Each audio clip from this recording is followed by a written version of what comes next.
Muy bien, pues buenas tardes a todos y todas. Agradecer su presencia, agradecer su interés por esta mesa redonda magistral que el día de hoy presentamos con todo cariño, con todo cuidado, que pretende reflexionar, generar una serie de reflexiones en torno al sentido de la docencia, al- Ya no te escuchamos. para la construcción de procesos de subjetivación, para procesos de mundos posibles. En ese sentido, esta mesa titulada Docencia para el Cuidado eh, parte pues de una serie de cuestionamientos que pretenden generar inquietudes, generar posibilidades y por supuesto nuevas reflexiones. En esta mesa participamos la doctora Diana Gil Chávez, nos acompaña de Colombia, de la hermosa Bogotá, Colombia. Nos acompaña el doctor Eusebio Olvera Reyes de México, de la Escuela Normal de Especialización y de la Universidad Pedagógica Nacional, la doctora María Leticia Rodríguez González de México y una servidora, Fabiola Hernández Aguirre, de la Escuela Normal de Catepec y la Universidad Nacional Autónoma de México, y que además de compartir mis planteamientos, pues voy a coordinar esta mesa. Y bien, esta, esta mesa sí, parte entonces de esta necesidad de reconocer, de problematizar el sentido mismo de la docencia, del sentido mismo de lo que somos y hacemos desde esta relación con los otros. Eh, Teníamos que cuestionarnos cuáles son las posibilidades de una docencia en un contexto como el que vivimos actualmente, en un contexto donde la educación, donde las metodologías, donde los contenidos son cuestionados, donde en gran medida carecen de sentido para nuestros estudiantes, donde la escuela se convierte en una práctica en gran medida reproductora, en gran medida homogeneizante, en gran medida que no reconoce las necesidades y posibilidades de los propios estudiantes. Una docencia, una escuela, una educación formal que tal parecería que está reproduciendo un modelo civilizatorio que nos está llevando, pues, a la catástrofe, que nos está llevando a la imposibilidad del cuidado del otro y del otro. Es en este marco que esta mesa pretende y parte de algunas preguntas fundamentales, desde donde cada uno de nosotros pues, va a plantear una serie de reflexiones a partir de preguntarnos, ¿docencia para el cuidado de qué? ¿De quiénes? ¿Docencia para qué mundo? ¿Para qué sujetos? ¿Docencia desde dónde? ¿Cómo? Estas preguntas son la base de la reflexión del día de hoy. Y en este sentido es que quisiera presentar un poco más ampliamente a los participantes del día de hoy. La doctora Diana Gil Chávez, ya había comentado, de Colombia. Ella cuenta con más de 30 años de experiencia en el ámbito educativo. Se ha desempeñado como docente, investigadora y ha ocupado cargos administrativos en instituciones de educación superior. Su carrera ha estado marcada por una profunda dedicación a la investigación sobre la formación de profesores, con especial énfasis en la pedagogía de la diversidad y la didáctica de la educación básica y media. A lo largo de su trayectoria ha liderado y participado en múltiples investigaciones, publicaciones y proyectos que abordan las complejidades de la formación docente. Además, ha participado en la coordinación de programas académicos y ha sido parte de proyectos que buscan mejorar la formación docente mediante enfoques sistémicos y promoviendo prácticas pedagógicas que consideren la diversidad y fomenten un aprendizaje significativo en todos los niveles educativos. Muchas gracias, Dianita, por estar con nosotros. Tenemos también al doctor Eusebio Olvera Reyes. Él es docente de la Escuela Normal de Especialización, Roberto Ruiz Quiroga, docente de la Universidad Pedagógica Nacional. Es doctor en Pensamiento Complejo, Multiversidad, Mundo Real, de Edgar Morin. Maestro en Comunicación y Tecnología Educativa por el Instituto Latinoamericano de la Comunicación Educativa. Maestro en Educación Especial por la Escuela Normal de Especialización, doctor Roberto Solís Quiroga, de la Ciudad de México. Y es licenciado en Psicología por FES Iztacal. Director de Fomento Editorial de la Dirección General de Educación Normal y Actualización del Magisterio, pertenece a la Red de Investigación Educativa Digital, Postcolonial y Humanista, Ciudad de México. Tiene diversas publicaciones, entre las últimas, Transformarse para la Agencia Política, una experiencia desde la investigación y acción intercultural, en Humanización del Saber Educativo por una pedagogía del encuentro intercultural. Otra más, formación de doctores en pedagogía en la Escuela Normal de Catepec, un compromiso social en construcción colectiva y praxis decolonial. Elementos para repensar el compromiso social universitario. Y por último, una servidora. Yo soy doctora en pedagogía, eh, maestra en enseñanza superior y licenciada en sociología, todo esto por la Universidad Nacional Autónoma de México. Actualmente soy coordinadora del departamento de posgrado de la Escuela Normal de Catepec y soy docente tutora del programa de pedagogía de la Universidad Nacional Autónoma de México. Tengo tengo varios años en la formación docente y diversas publicaciones también. Soy cofundadora del Consejo Internacional de Transformación Educativa y eh, comento también a Leti que nos acompaña el día de hoy. Leticia, María Leticia Rodríguez González, de México. Ella es profesora de educación primaria por la Benemérita Escuela Nacional de Maestros, licenciada en Pedagogía por la FES Aragón, de la Universidad Nacional Autónoma de México, y tiene la maestría y doctorado en ciencias con especialidad en matemática educativa por el Centro de Investigación y Estudios Avanzados del Instituto Politécnico Nacional. Ha realizado estancias de investigación en la Universidad de Valencia, España. Es miembro asociado del Comité Latinoamericano de Matemáticas, de Matemática Educativa. Ha sido profesora, directora y apoyo técnico en escuelas de educación primaria en la Ciudad de México. Ha participado como responsable académica de diferentes proyectos educativos en la Dirección Operativa número 2 de Educación Primaria en la Ciudad de México. Ha participado en diferentes actividades académicas convocadas por instituciones como el INE y la Dirección General de Materiales Educativos de la SEP. Ha sido ponente en congresos nacionales e internacionales y ha publicado diversos artículos en el campo de la enseñanza y el aprendizaje de las matemáticas en educación primaria, en revistas de difusión académica como Enseñanza de las Ciencias. Ha escrito capítulos de libros y es coautora del libro Metodología de la Investigación Educativa. Pues muchas gracias. Gracias a todos por estar aquí, por compartir sus saberes, su reflexión. Y pues, sin más preámbulo, rápidamente explico la mecánica de trabajo. Vamos a tener dos momentos de participación. En el primero, vamos a compartir una primera ronda de reflexiones. A partir de esa ronda de reflexiones, de cada uno de nosotros tiene 15 minutos para plantearlos.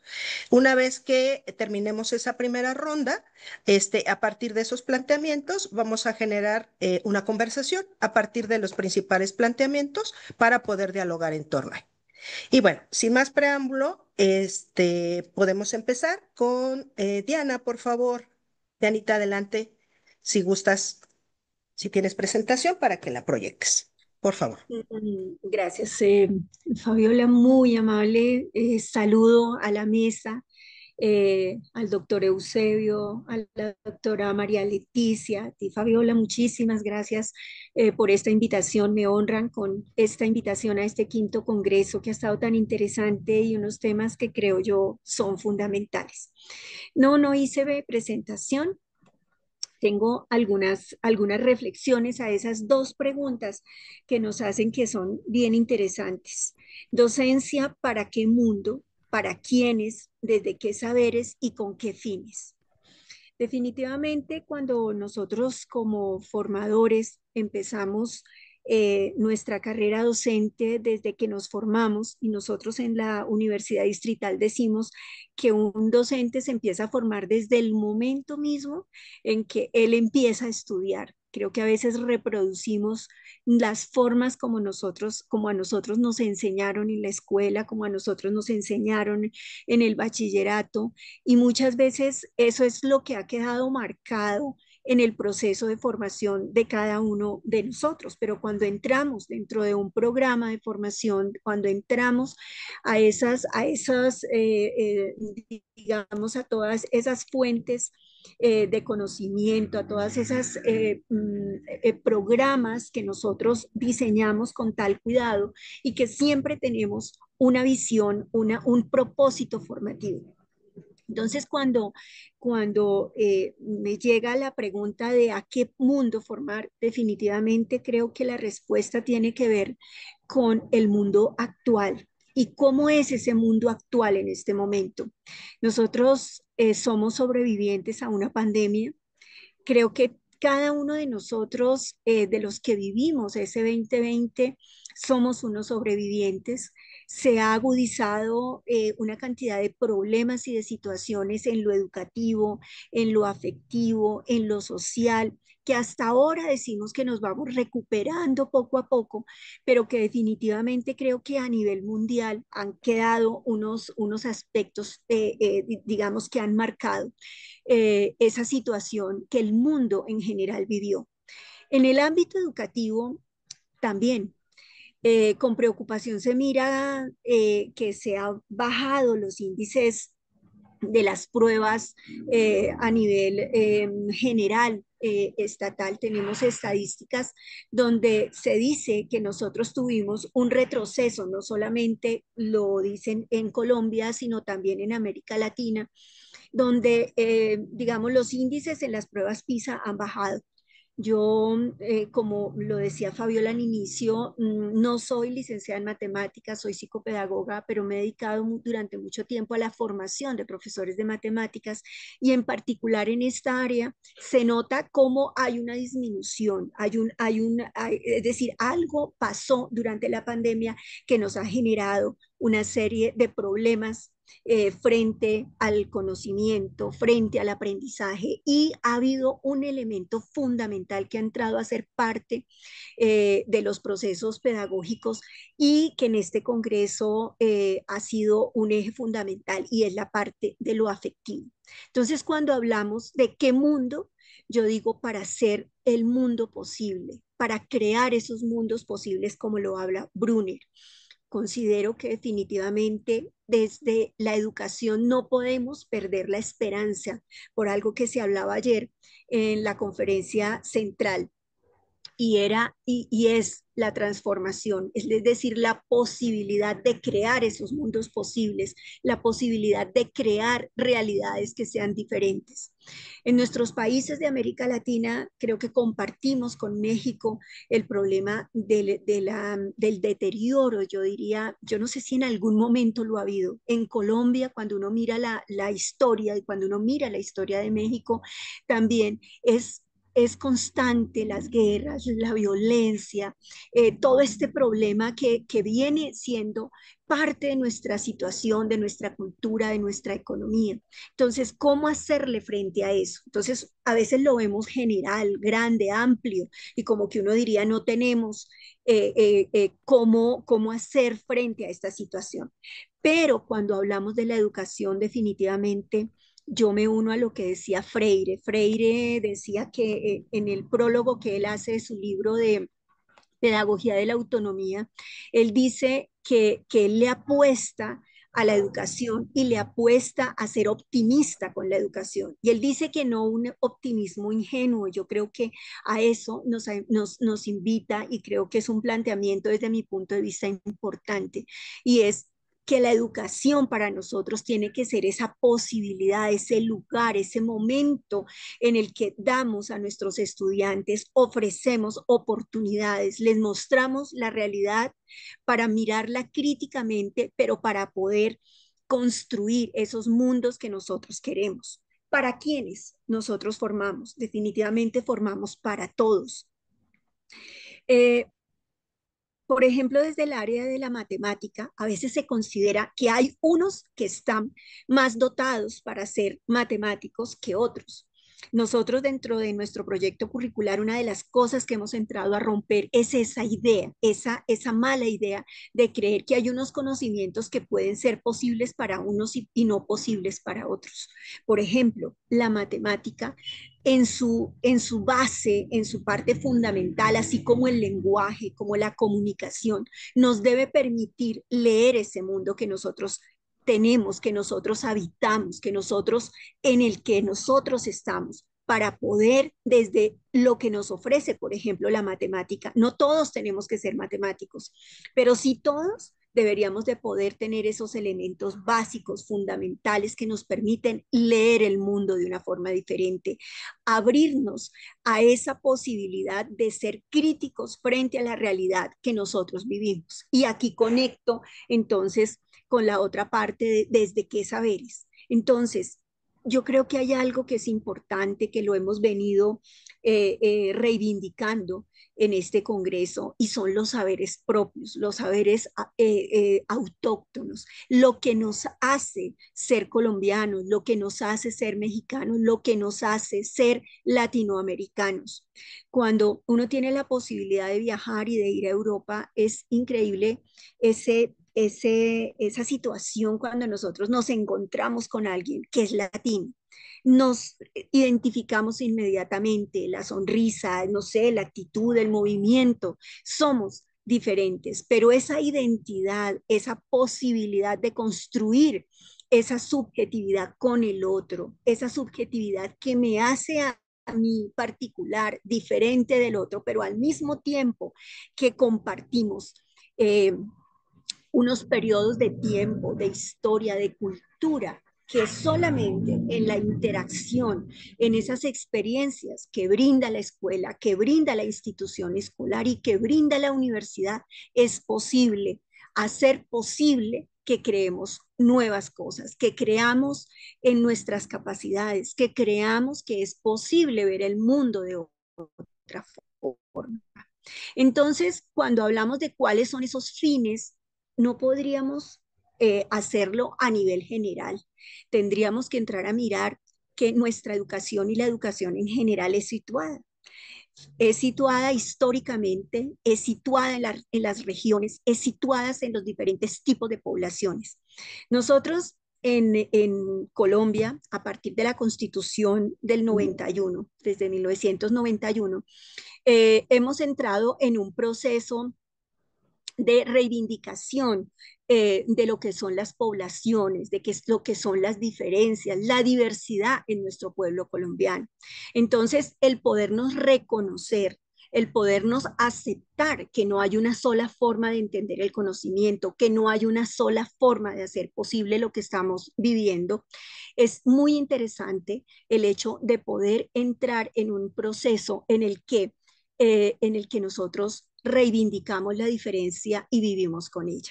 Pero eso fue en el 91 y es hasta ahora, en el 2019, en el 2019, en el 2016, en el 2013, estoy nombrando años en los que se establecen leyes hasta ahora, normas que permiten y exigen, más que permitir, es exigir el reconocimiento de la diversidad en nuestros espacios educativos, tanto en la educación básica como en la educación media, como en la universidad. Es el momento en que todavía tenemos muchos baches, digamos, por llenar, donde todavía tenemos actitudes discriminatorias en nuestras aulas escolares y muchísimo más, diría yo, en el aula universitaria. Entonces, cogiendo desde el comienzo, como decía, cómo nos estamos formando. Si un docente se forma a partir de la discriminación, a partir del no reconocimiento de sus saberes propios, muy seguramente va a reproducir eso en el aula, así en el discurso que nosotros hagamos sea otra cosa. Esa imposibilidad a veces de entrar en nuestra aula.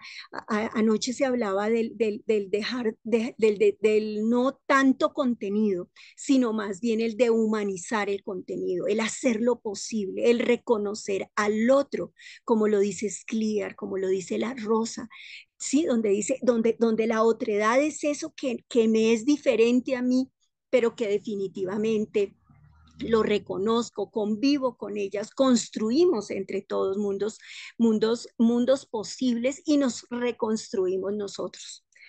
Cuando nosotros, como lo dice Freire, tenemos que tener presente que el enseñar nos exige esa posibilidad de asumir lo nuevo y el rechazo de cualquier forma de discriminación en los espacios en los cuales nosotros nos encontramos.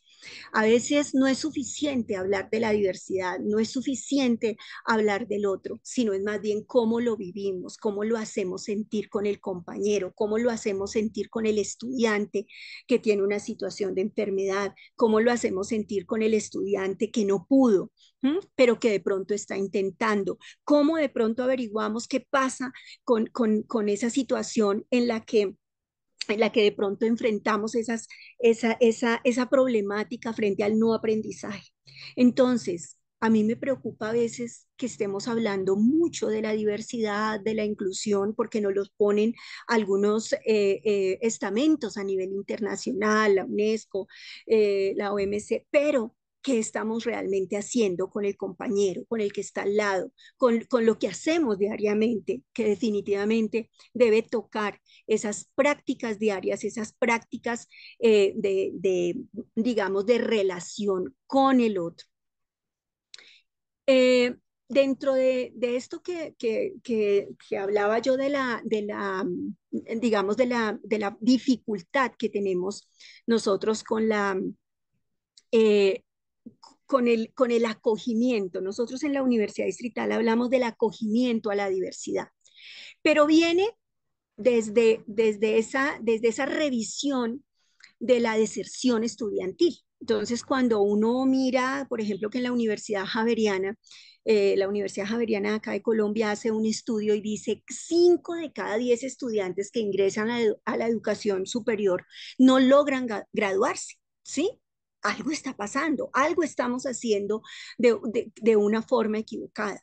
Sabemos que cada vez, no sé si en México está pasando ese fenómeno, en Colombia nos llegan estudiantes a primer semestre de 15 años, de 16 años. Antes estaban llegando más o menos 17, 18, pero ahorita están llegando casi que adolescentes todavía y pues nosotros sabemos que es muy complicado el decidir a veces la carrera. Entonces, cuando hablamos de para qué mundo, para quiénes, es reconocer que nuestros estudiantes están cambiando, que nuestros estudiantes son otros, pero son otros con una cantidad de carencias, son otros desde lo afectivo que tenemos que empezar a descubrir qué es lo que hay en ellos.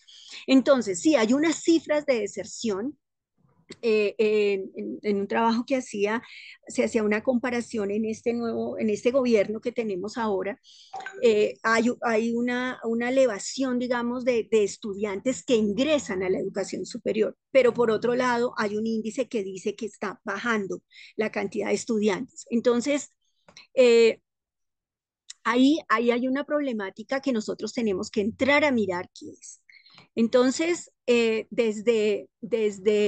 digamos, la UNESCO, el Foro Mundial por la Educación, Dakar, la declaración de Incheon y el marco de acción de la ODS, tenemos un marco a nivel internacional que nos permite hablar de la diversidad, que nos permite decir, oiga, este mundo está reconociendo a los otros, está reconociendo que debemos nosotros crear una educación definitivamente diferente y nosotros como docentes definitivamente tenemos esa responsabilidad. No sé cuánto tiempo me queda, no Un llevo el minuto, tiempo. querida.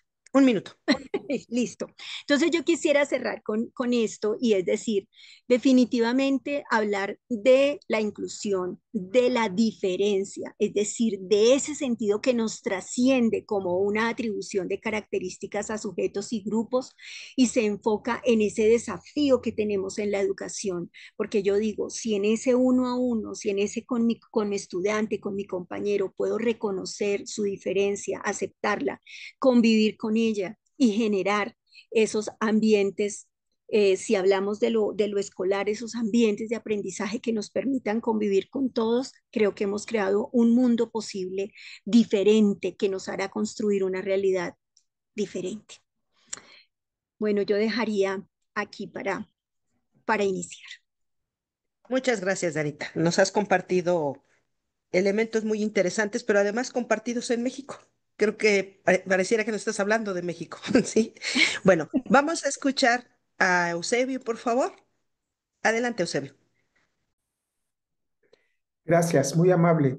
Pues antes que nada quiero agradecer en este momento a todos el comité organizador del quinto congreso, en este caso de transformación educativa, y que nos están invitando a esta serie de temáticas tan importantes.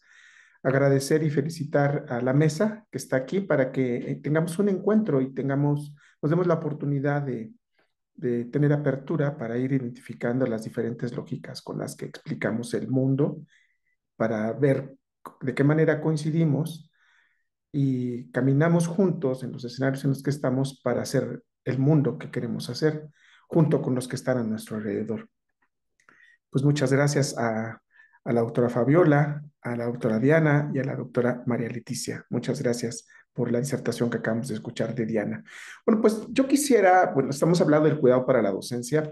Coincido mucho del mundo en el que está hablando Diana respecto a las crisis, a las dificultades, a las perturbaciones, a las situaciones complicadas que está viviendo la especie como especie en las diferentes latitudes de la tierra patria o del planeta, con una cosmovisión ya altamente interconectada o con interdependencia de lo que yo haga en un escenario impacta directamente en otro. Por eso este comparativo, ese parangón que nos hace Diana con relación ya al verlo a los ojos de lo que sucede en México, pues es muy similar porque hay efectos que la especie humana está enfrentando, que la humanidad mira y que a veces se desbordan y como un elemento incontenible. Me parece que estos fenómenos están apareciendo en todo el mundo, en diferentes latitudes, con las diferentes culturas, con las diferentes sociedades y en cada uno de los múltiples sujetos en los que estamos aquí. Pues yo quisiera, hablando de la docencia, iniciar con un ejercicio más, moviéndome desde esa lógica de narrativa. Con la narrativa empezar a preguntarnos qué es el cuidado, para qué mundo, dar respuesta a las preguntas con qué saberes, desde qué lógicas lo queremos mirar. Entonces, yo partiría con una primer premisa de decir que el cuidado es un elemento fundacional para una civilización y que no deja de serlo para una civilización planetaria. Ese sería el primer elemento y quisiera exponerlo o presentarlo a través de una anécdota que experimentó la antropóloga Margaret Mead cuando uno de sus estudiantes de primer semestre le preguntó: doctora Mead, ¿cuál es el primer signo de civilización en la cultura? Y entonces, pues, esperó la respuesta que estaba meditando la doctora y que ella en su mente esperábamos que hablara de anzuelos, de cacharros, de arcillas, de piedras para moler, de lanzas, ¿no? Pero no, no, en realidad, Mead la miró al rostro buscando atender su pregunta y le dijo: el primer signo de la civilización en una cultura antigua es este fémur. ¿Un fémur? ¿Cómo un fémur puede ser el signo de una civilización, ¿no? Y le dice: bueno, mira, es que este fémur es un fémur que está roto, pero que se aprecia que fue sanado. Es decir, un hueso roto reconstruido, de ese fémur estamos hablando. Y entonces me explicó, bueno, que en cualquier especie, si tú te rompes una pierna, pues prácticamente eres víctima de cualquier depredador. O sea, llegan y te comen, te destrozan, eres víctima inmediatamente. No puedes huir del peligro, no puedes defenderte, no puedes llegar al río a beber agua, no puedes cazar para comer. Prácticamente eres un miembro de esa especie muerto. Eres una carne para las bestias, ¿no? Dice, bueno, prácticamente ningún animal o muy pocos animales sobreviven a una pierna rota el tiempo suficiente para que su hueso sane, le explicaba Margaret Mead, ¿no? Dice, por tanto, un fémur roto que tiene evidencias de que fue curado es la prueba de que alguien, algún miembro de la especie, de ese sector de la sociedad o de la cultura arquetípica que vivía ahí, se tomó el tiempo para cargarlo, para alejarlo del peligro, para cuidarlo, para quedarse con el caído, para vendarle la herida, cuidarla, ponerle ungüentos, llevarlo a un lugar seguro y estarlo atendiendo, porque no podía hacerlo por sí mismo, seguramente algunos alimentos muy cuidados, resguardado entre ciertos lugares alejados de las bestias, y tenía que tener un espacio para recuperarse. Y entonces Mead le dice, pues mira, solamente ayudando al otro en las dificultades, en las circunstancias, en las condiciones que está su realidad, comienza la civilización. Y entonces cierra un poco esta anécdota con una frase que nos dice Mead. Dice, nosotros damos lo que tenemos, lo que somos, cuando servimos a los demás, y eso nos civiliza. Y si soy civilizado, puedo enseñar a otros la civilización que comparto. Bueno, esa es como la historia que quería plantear. Entonces, el primer elemento es, para qué ciudadanía o para qué humanidad? Bueno, pues para la humanidad en la que estamos, en el momento histórico que estamos, con los recursos que tenemos, y no estoy hablando solo de los recursos que hay, ahorita ya podemos hablar de instituciones que cuidan enfermos, la Cruz Roja, algún hospital regional, algún hospital de primer nivel, especialistas, pero no, quiero que miremos que esta es una conducta de aprendizaje, entonces estoy en una relación de aprendizaje donde Mead, como la maestra y con su estudiante, le está mostrando su atención a la necesidad de la pregunta, de colocarle en una situación de cuestionamiento, de no dar respuestas lineales, sino buscar dimensiones distintas para poder entender y explicar una realidad que se está cuestionando, que se está tensionando. En este caso, podríamos decir que el cuidado pues tiene varios elementos que están alrededor de esta historia y que trataré de narrar para dar respuesta a las preguntas que se hicieron aquí, ¿no? Primer elemento es, bueno, pues cuidar. Cuidar implica, pues, ser sensible a la condición del otro. Si nos vamos a las palabras de lo que significa cuidar, cuidar significa poner atención a algo o a alguien, ser delicado, ser receptivo, ser sensitivo, ser sensible, tener un respeto por lo que nos rodea y atención a lo que somos en nuestra limitada humanidad.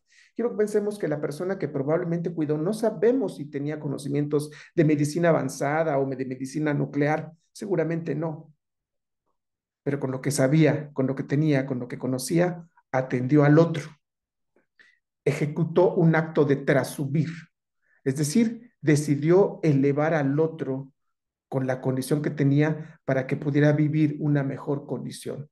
La palabra cuidar también puede ser traducida como curar, curare, cuidare. Entonces, tiene que ver con ese acto de cuidar. Somos una especie que para sobrevivir se exige el cuidar del otro, y cuidar al otro es un acto de cuidar la vida, de cuidar la vida de un individuo, de cuidar la vida de una sociedad, de cuidar la vida de la especie, de cuidar la vida de la humanidad. Entonces, ningún acto de cuidado es completo sin el cuidado de los demás. De nada sirve que me cuide a mí mismo si no tengo la capacidad de cuidar al otro. ¿Por qué?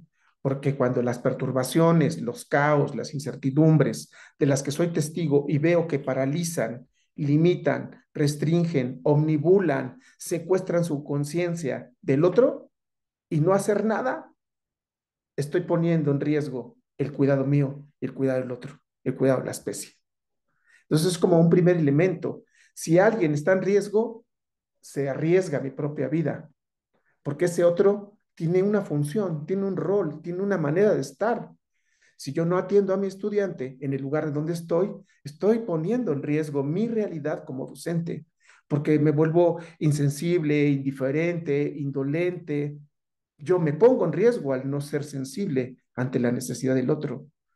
Y pongo en riesgo a los que los acompañan, a los demás miembros de esa pequeña microsociedad llamada aula, que tiene niveles complejos de relación. Pocas palabras, el cuidado del otro es una interdependencia entre los que ahí estamos conviviendo, donde encontramos y compartimos las intersubjetividades que allá aparecen. Yo no sé si aquel que se rompió el fémur se quejó, levantó la mano para decir, me rompí una pierna, alguien puede hacer algo por mí. No lo sé, pero seguramente alguien lo atendió. Alguien hizo algo por él en la condición en la que estaba. Entonces, identificar ese elemento de ruptura o de rotura en un cuerpo, en un alma, en un corazón, en una mente, en una condición social, en los vínculos, en los aspectos culturales, en las brechas cognitivas, en las brechas digitales, identificar que hay rupturas y no hacer nada es dejarme fuera como sujeto y ponerme en riesgo y poner en riesgo a los que me acompañan en el salón de clases. Entonces, identificar que si algo está en riesgo y lo tengo que cuidar, se compromete la vida del individuo, de la sociedad y de la especie. Eso permite que tiene que ver con el acto de agendar, de ser agencia, es decir, atender como actor la vida del otro junto con la vida misma, porque estamos implicados, que puede ser un docente sin un estudiante, que puede ser un estudiante sin un docente que le acompañe. Podríamos hablar de que hay un autoaprendizaje, pero ¿de dónde aprende? De los conocimientos que otros seres humanos, miembros de la especie, en diferentes momentos históricos, han configurado un saber o un conocimiento que puede ser ancestral, un saber cotidiano, o un conocimiento cientificista, o una situación técnica que permita tener recursos para moverse en la realidad en la que está. Entonces, implica invertir tiempo para atender algo que muchas veces es probable que es la primera vez que el que está en condición de ruptura está enfrentando. Entonces, no es que yo tenga la experiencia, sino seguramente yo es la primera vez que voy a cuidar esa herida del cuerpo, esa herida del corazón, esa herida cognitiva, esa herida de los vínculos, esa herida de desesperanza, de aburrimiento, de frustración, de cansancio, de adicciones, de una hipersexualidad vacía, de los fenómenos que estamos viviendo en nuestros espacios, ¿no? Entonces, aprendemos junto con ellos. Entonces, la mejor forma de cuidar es cuidar mi profesión, cuidar al que está bajo mi cuidado, porque está bajo mi cuidado. Y entonces, en el ejercicio que vimos de la narrativa, no estaba bajo su cuidado, sino que se conectó con la necesidad del otro y decidió cuidarlo. Entonces, hay muchas situaciones nuevas que fragilizan o inmovilizan.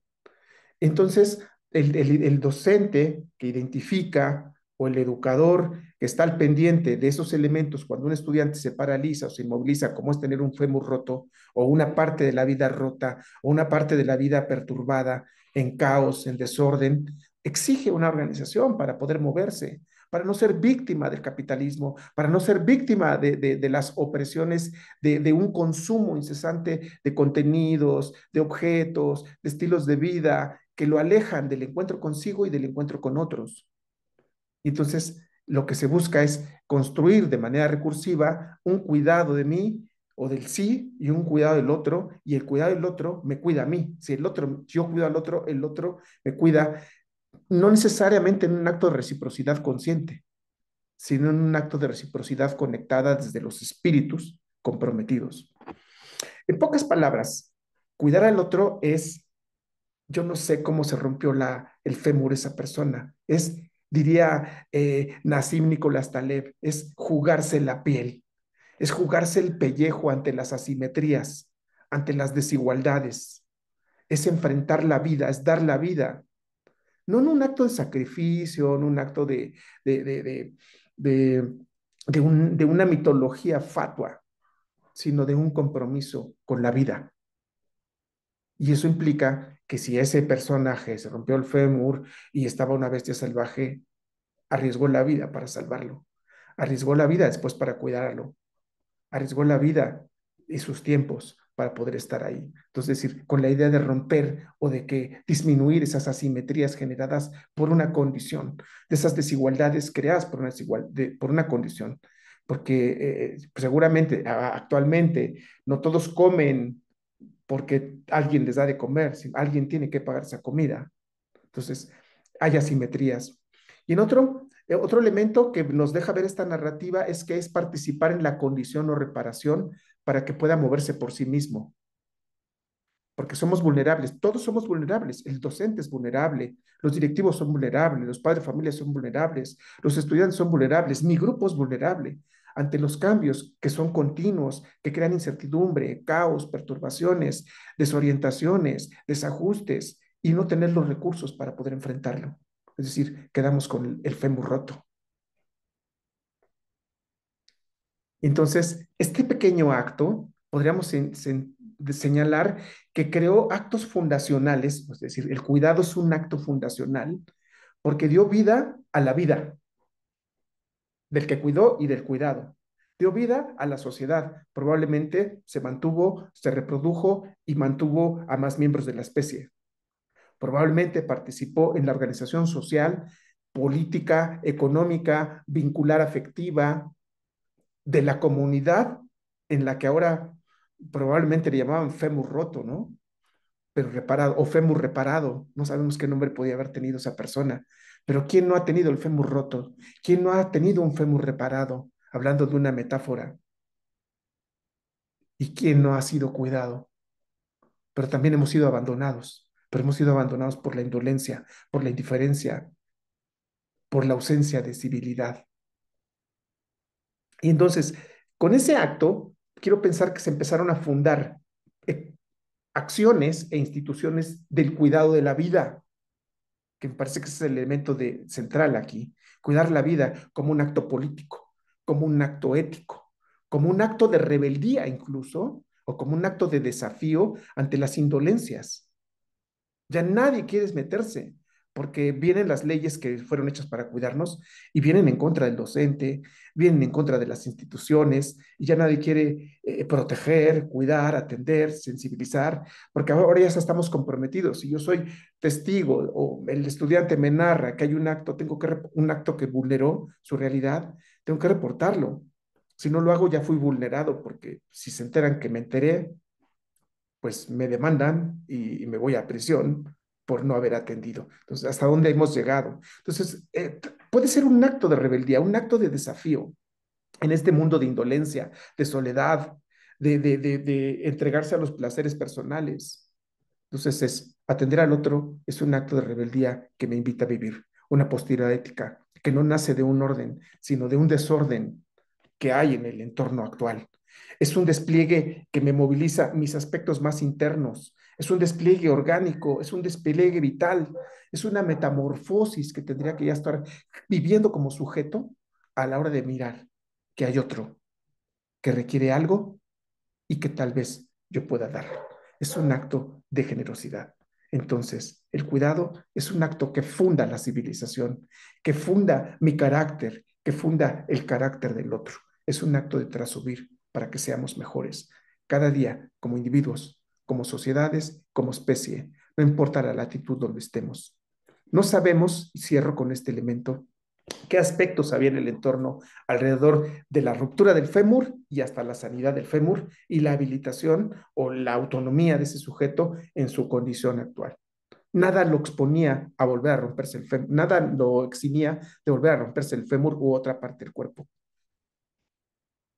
Pero ahora tenía una experiencia que permitía dar a otros, porque tiene grabado en su piel el dolor, la ruptura.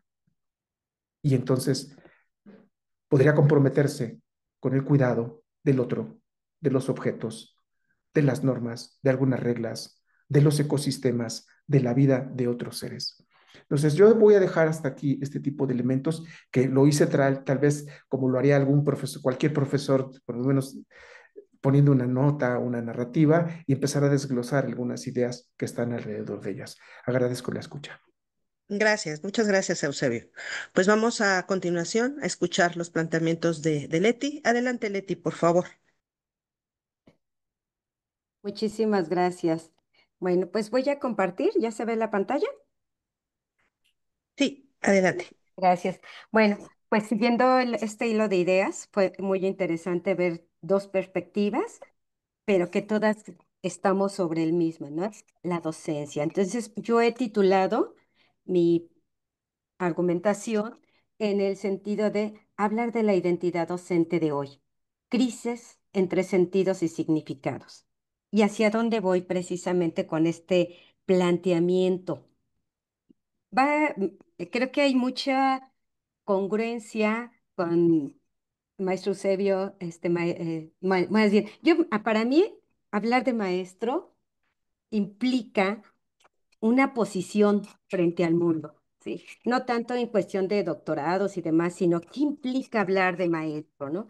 ¿Quién es el profesor de hoy? Porque, y además yo me hago una pregunta, ¿por qué soy maestra? ¿Por qué decidí ser maestra? ¿Qué me implicó eh, asumir este rol? Que fue más que un rol, es un modo de vida, ¿no? Y hay una cuestión aquí, maestro, profesor, docente, discente, ¿qué soy? ¿Sí?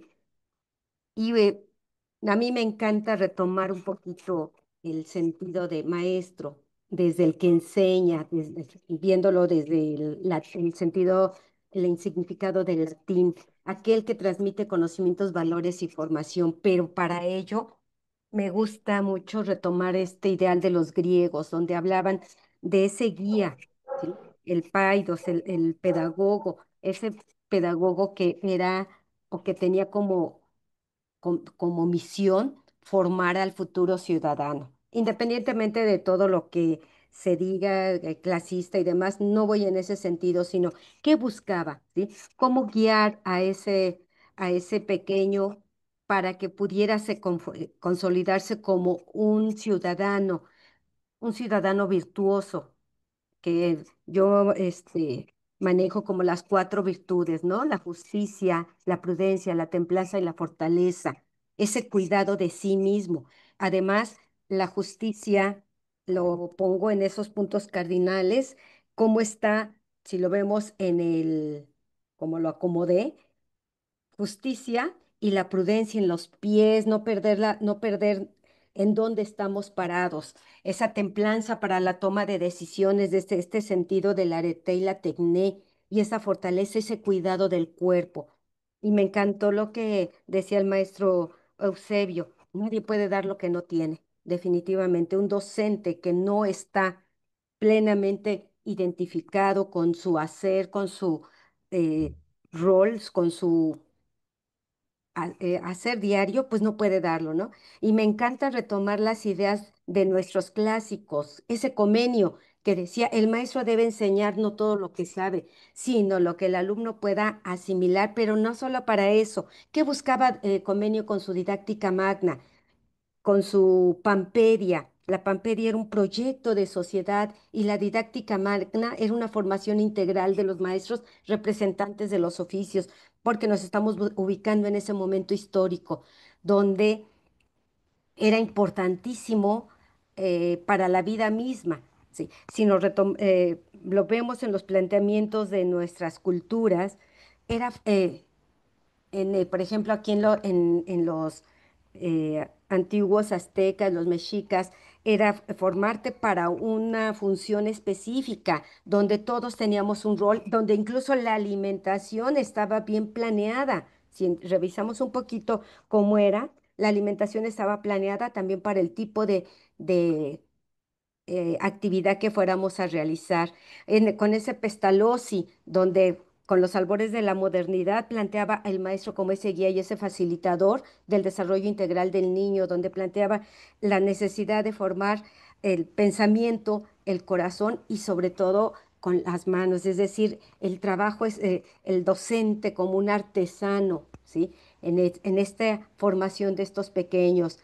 El maestro que planea las actividades priorizando la acción, ese maestro que está realmente eh, convencido de que es una responsabilidad muy grande la formación de los otros.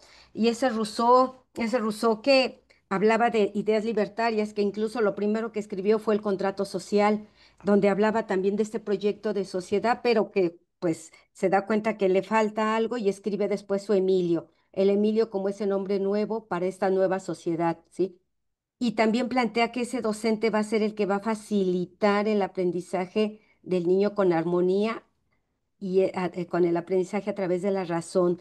En este sentido, y planteando ahora en cómo las sociedades se han ido transformando, ahora con estas sociedades industrializadas, donde la institución, la educación pasa a ser una institución y donde el profesor ahora, que es donde ya viene el profesor, el que profesa su saber públicamente, se lo asume como un acto más de una división del trabajo, ¿sí? En donde hay una división de los saberes escolares.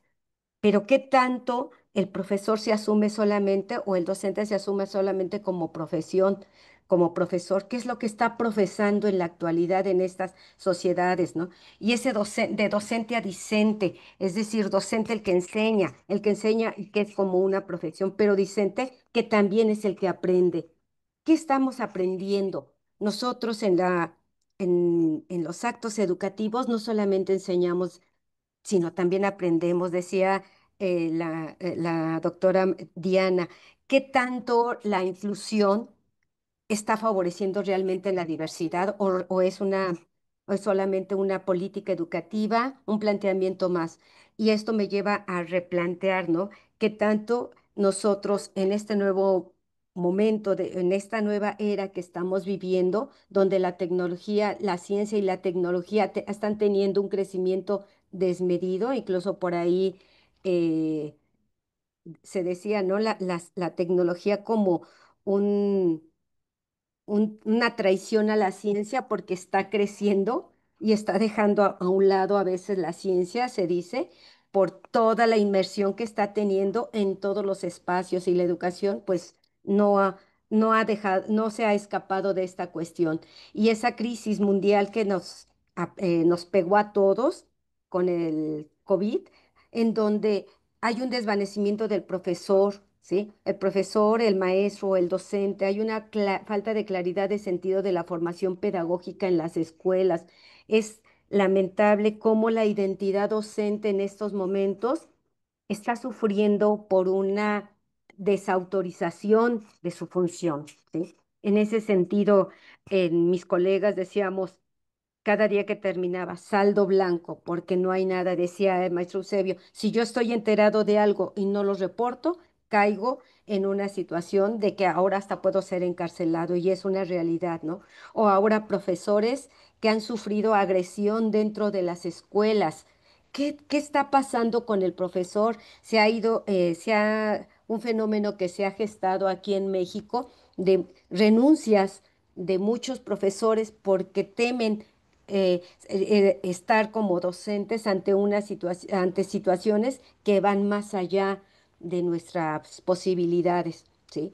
Profesores que han estado, tengo colegas que han estado en reclusorios, porque por ahí una chiquita de quinto grado, estamos hablando de 10 11 años, ingresa a la escuela drogas para venderlas, dos pequeños sufren sobredosis y tanto la directora como la maestra de grupo se fueron directo al reclusorio, ¿no? Entonces, quién las defiende? ¿En qué momento la chica llevó y en qué momento vendió las drogas? Esto sucedió hace aproximadamente 10 años en una escuela donde yo acababa de dejar la escuela. O sea, casualmente la dejo y como a los 3 meses sucede esto, ¿no? Entonces, ¿qué pasa con nuestros docentes?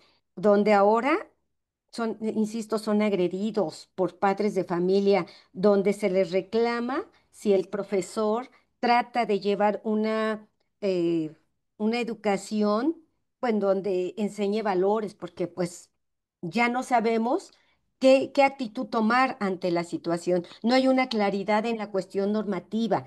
Y entonces esto llega. no hay un cuidado de los maestros. Esa figura docente se ha ido desvaneciendo, esa figura del maestro que antes tenía autoridad, en la actualidad se está desvaneciendo, donde ahora la web 2.0 que permitió la socialización de los conocimientos, pero sin un orden, porque ahora ya no se sabe de lo que vemos en las redes sociales, qué es verdad o qué es mentira. Hace un rato en otra de las mesas yo comentaba. eh, por ahí China se pronunció para pe- eh, dejar que solamente puedan subir contenidos de tipo académico alguien que demuestre con credenciales que realmente tiene la autoridad para hacerlo.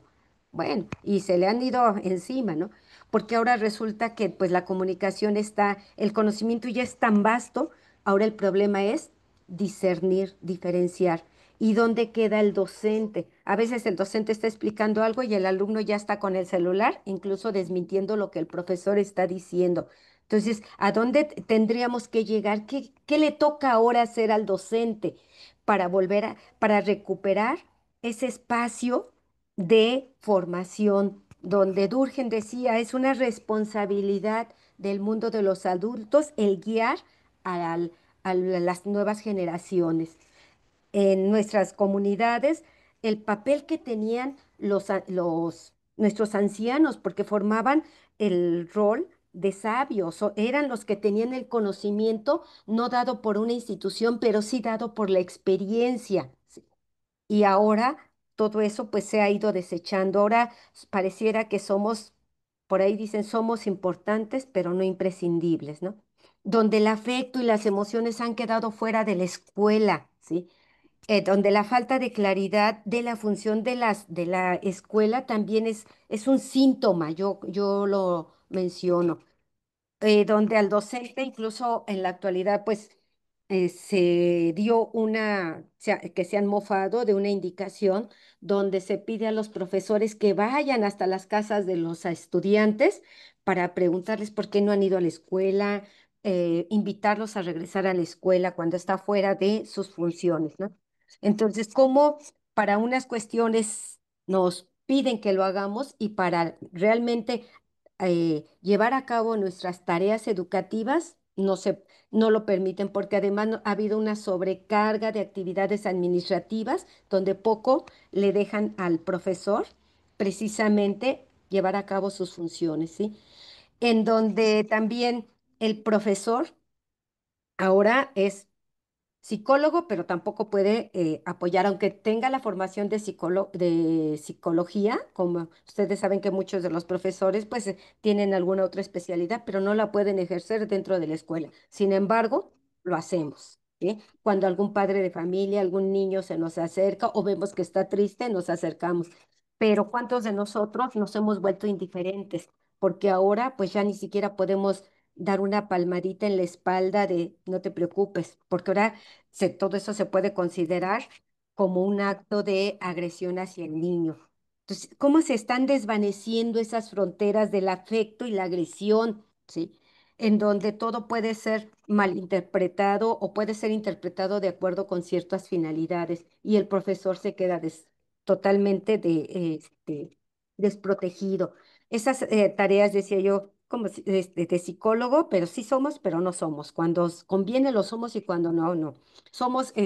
Nos piden que hagamos exámenes para los niños en cuanto a examen de vista, un informe de desarrollo psicosocial, por ejemplo. Nos piden que llenemos documentos y las subamos. Bueno, a ver, o sea, hay una sobrecarga de orden administrativo que no tiene que ver con nuestras funciones, pero lo hacemos. Entonces, en este sentido, ¿qué le toca al profesor? ¿Cómo se sigue mirando él ante los retos de este nuevo siglo XXI? ¿Y qué estamos haciendo cuando estamos en la tarea de formación de docentes? Insisto, esta cuestión de el afecto y las emociones han quedado fuera, aunque se vea en la actualidad que son ejes transversales, pero que también se convierten en tierra de nadie. Cuando es transversal, pues dicen ahí está, pero ¿quién lo lleva a cabo, no? O cómo llevarlo a cabo. Yo creo que el problema es, desde mi punto de vista, cómo llevarlo a cabo. Necesitamos una resignificación de este rol docente.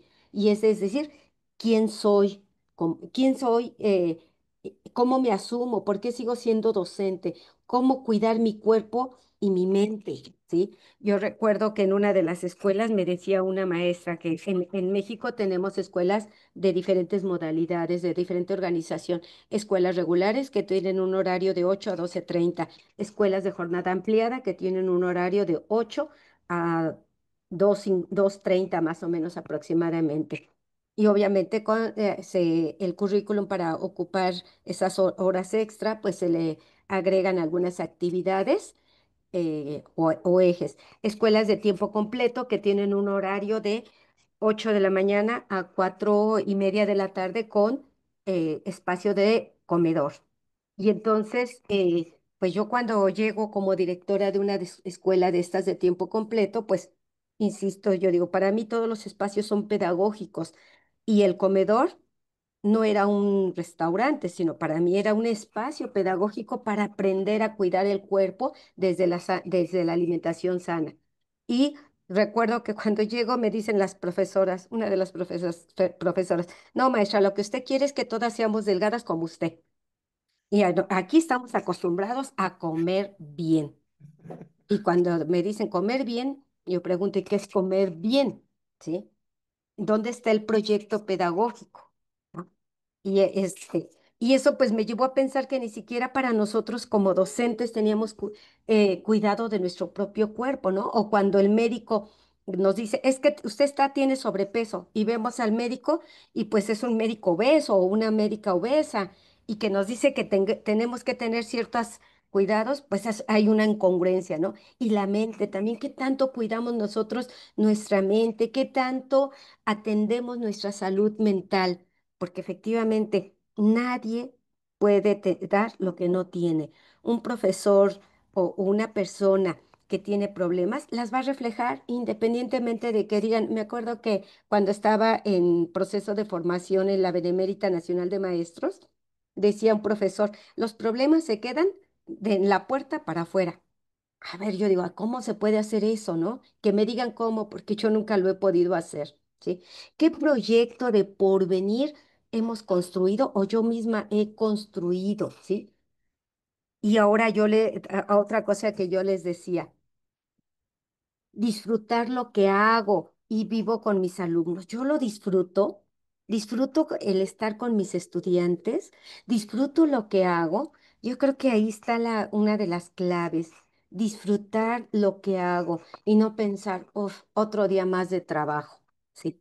Porque entonces podríamos resignificar los planteamientos clásicos de la educación de Comenio, Pestalozzi, Rousseau, Herbert Piaget y así podría seguir nombrando, en donde se plantearon este proceso de formación es una responsabilidad y como toda responsabilidad conlleva un compromiso, es decir, una promesa que, si ustedes ven, con promesa, ¿no? Es una con el otro, la alteridad, esta alteridad en donde yo me debo, yo no puedo estar sin el otro. Y entonces yo no puedo ser maestra sin tener un estudiante. Decía Mafalda, cuando le reclama a la mamá, te digo porque soy tu madre. Y Mafalda le contesta en esa tira, me encanta. Si a títulos vamos, ¿acaso no nos graduamos el mismo día? Y efectivamente, un maestro no es maestro si no tiene los alumnos. Y esos alumnos donde juntos van construyendo, juntos van aprendiendo, juntos van resignificando los espacios educativos que están dentro de una institución que por ahí Althusser decía son aparatos, aparatos represivos del Estado. Depende, ¿no? Depende cómo lo veamos, cómo lo vivamos, cómo me asuma yo como docente, ese docente que yo les decía a los profesores en formación, si disfruto esto y además me pagan, Dios mío, ¿dónde estoy? Creo que la vida no me ha premiado de una manera impresionante. Y yo digo, yo me premio porque yo trato de disfrutar lo que hago, ¿no? Y bueno, pues yo hasta ahí también lo dejaría para llegar a esta parte de plática, de conversatorio con mis colegas. Y adelante, gracias, maestra Fabiola, doctora Fabiola. Muchas gracias, Leti. Bueno, pues a continuación, rápidamente voy a compartir mis planteamientos, que bueno, no nos pusimos de acuerdo, pero vamos a coincidir en varias cosas. Eh, y bueno, tratando de sintetizar, lo que yo sostengo es que la docencia para el cuidado debe de corresponder a cuatro elementos fundamentales. Docencia para el cuidado como una práctica relacional ética, como política del cuidado para transformar estructuras educativas, como aprendizaje del cuidado y como cuidado de la afectación. Estos cuatro elementos considero que son muy importantes, considerando también cómo grandes clásicos también de la filosofía plantean esta estelaridad del cuidado. El caso de Heidegger, él plantea cómo la cura, él lo denomina así, ya lo había mencionado Eusebio, es otra manera de denominar el cuidado, la cura. La cura es uno de los existenciarios más importantes en Heidegger. Esta cura, este cuidado, se traduce o se denomina, se plantea en Heidegger como una preocupación por sí mismo en esta tradición de formación de la tradición alemana, pero también, y eso es lo más interesante, como una necesidad y una responsabilidad frente a la solicitud de los otros. Esa es la cura. Entonces, en ese sentido, ya desde la tradición filosófica, pues el cuidado, la cura, tiene un lugar estelar. Entonces, en ese sentido, es que planteo la necesidad de comprender el lugar estelar que este cuidado debe tener. Y bueno, voy a plantear rápidamente cómo entiendo estos cuatro posibilidades de cuidado o estos cuatro elementos que tendrían que corresponder a la docencia para el cuidado. En primer lugar, hablar de la docencia como práctica relacional ética, pues evidentemente ya lo ejemplificaba Eusebio con esta metáfora del fémur, pues tiene que ver con responder a las necesidades, vulnerabilidades, pero también potencialidades del otro. ¿Sí? Entonces, esta capacidad de ser sensible frente a estas necesidades, frente a estas vulnerabilidades y estas potencialidades, cosa que finalmente tiene que ver con nuestra propia posibilidad de existencia. Es decir, cada uno de nosotros estamos en este mundo porque alguien cuidó de nosotros en el momento de nacer. Si no, no estaríamos aquí. Y entonces la docencia se convierte entonces en una profesión que responde o que tendría que responder a estas necesidades, a estas vulnerabilidades y a estas potencialidades. Hay profesiones que se reconocen desde esta tradición del cuidado, por ejemplo, la enfermería o por ejemplo el trabajo social. Pero de pronto la docencia, creo que sobre todo a partir de esta imposición de las reformas de tercera generación que vivimos en los últimos 30 años, perdió esta dimensión de cuidado. La docencia respondía más a una lógica de Estado, más a una lógica de resultados, que a una lógica de humanización y de cuidado. En ese sentido, creo que tenemos que regresar a esta visión de responder a las necesidades, vulnerabilidades y potencialidades del otro. En este sentido, es que desde la docencia nos convertimos entonces en agentes para poder ser a partir de las singularidades del estudiantado. Entonces, este cuidado del otro a partir de responder a esta potencialidad, a este poder ser juntos. Eh, Esto nos implica también la comprensión de que desde la docencia damos atención, damos agencia a esta responsabilidad relacional. Es decir, la comprensión de que somos relación, de que no solamente el docente y el estudiante son en relación, sino los sujetos somos en relación. Y eso es en la escuela, que es uno de los primeros espacios donde se vive estas posibilidades de socialización, vivir juntos, se convierte en un espacio medular para poder comprender esta responsabilidad relacional con los otros y con nosotros mismos.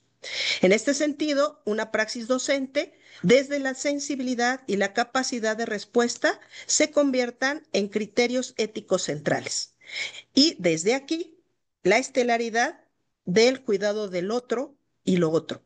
entendiendo el otro, sobre todo en esta lógica relacional, donde el otro surge como relación de poder, donde es el otro que no sabe, el otro que no tiene, el otro que no es.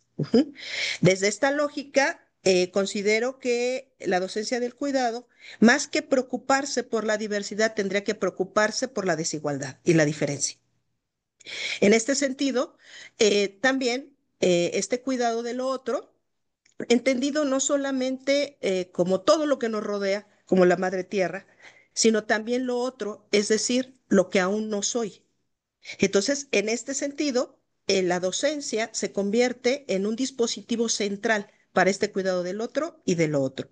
Por lo tanto, los contenidos, que tan preocupados estamos los docentes por los contenidos, tendrían que convertirse, como le decía ya Dianita, en una manera humanizante, en un pretexto para lograr este cuidado, y no en la estelaridad de la relación.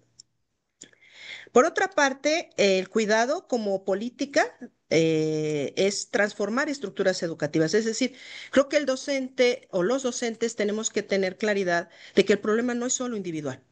O sea, no es solo mi responsabilidad docente del cuidado del otro, sino que existe transformar también no solo conductas individuales, sino la arquitectura institucional. Tendríamos que estar pensando en que tenemos que cambiar la escuela, tenemos que cambiar la educación formal. Entonces, nuevas arquitecturas que realmente nos permitan humanizarnos, nos permitan acompañarnos, nos permitan cuidarnos.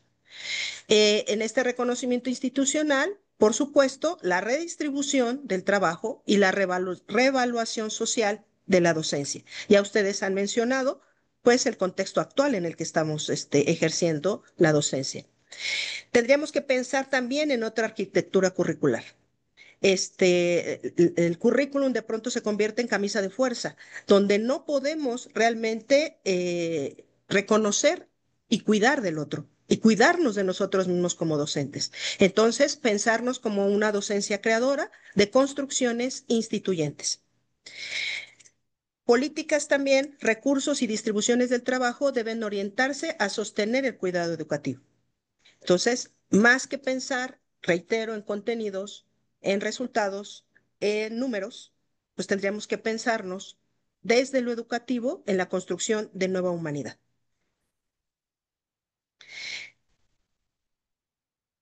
El cuidado como aprendizaje del cuidado mismo, yo creo que desde la formación docente, desde la propia práctica docente, se debe de constituir en un eje estelar de la formación. La docencia como tarea de aprendizaje del cuidado. El primero que debe de aprender a cuidar es el docente, ¿sí? Pero además debe de acompañar a sus estudiantes a cuidar de otros. Entonces, en ese sentido, es una docencia que acompaña para aprender, es decir, para ser mío, ajá, para volver parte de mi vida, parte de mi existencia, el propio cuidado. Y desde este marco, el cuidado como apertura de lo otro, es decir, de todo aquello que aún no soy, de todo aquello que aún no comprendo, de todo aquello que incluso me da miedo y rechazo.